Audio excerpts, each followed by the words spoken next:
All right, growing your own crystals is a fun and easy way to teach the kiddos about science, and let's face it, might keep them busy for a few minutes too. NASA Ambassador Danielle Jones, aka the NASA Lady, is here to show us how. First off, what do we need to get started to grow crystals, and what type of crystals are we actually making here today? Okay, so first I'm going to start off and say do not eat these. Don't eat these. I don't know, there's some miscommunication sometimes, just don't eat these.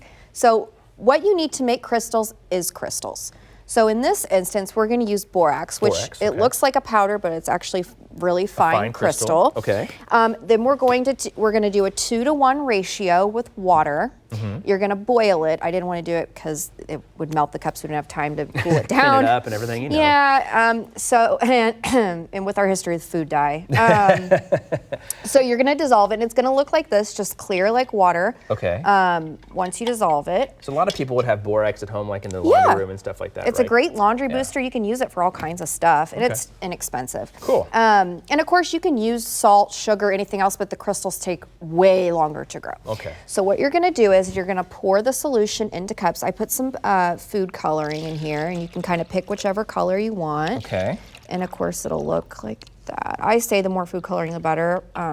Is that going to get us a better color on our... Yes. Okay. And then you're going to take a pipe cleaner. You can make whatever shape you want. I did hearts and some other stuff, but you can do whatever. And it ends up, I twist the bottom, and then you end up, it looks like this, like a little so heart. You get a little heart. It doesn't have to be specific because the crystal's going to grow on it no matter what. So what we're doing here is we're making a super saturated solution, which means that when we heat the water, the molecules spread apart, and they allow room for the borax to come in between the molecules. But when it cools down, the water comes back together, and the borax sticks to itself. Interesting. Yes, anything that's a crystal will stick together in some kind of uniform way, and it kind of depends on the container. So then, kind of like molecular bonds then forming or something like that? Right, they're all coming back together. Slowly but surely, that 10th grade chemistry class. You're so good. It was back there somewhere. It's slowly moving forward. So all right, so you've got to submerge them. How long do we have to leave them? You're going to submerge them, use a pencil, use a fork, whatever you want to use. Don't use your finger? No.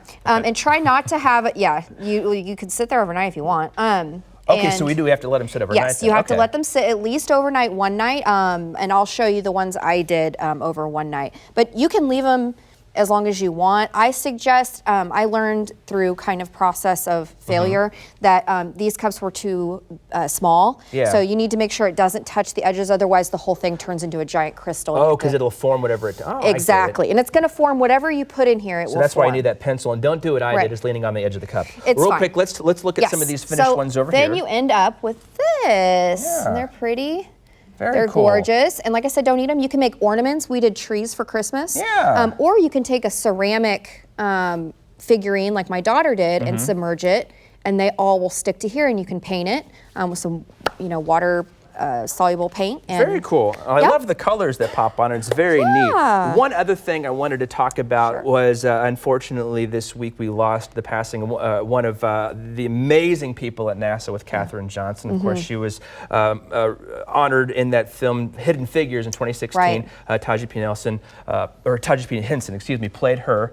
Talk a little bit about her. What did she mean to you growing up? And because I know you studied with her. Did you ever get a chance to meet her? I did. I met her when her center opened at NASA Johnson, because I used to do media and press for them for a little while. And she was a computational mathematician, which basically means that the brain power that she has back then, this is in the 60s when the computer kind of first started to be invented. Those computers are less powerful than dollar calculators we have now. So think about the math that she did with just her brain power that is in all of our computational electronics now.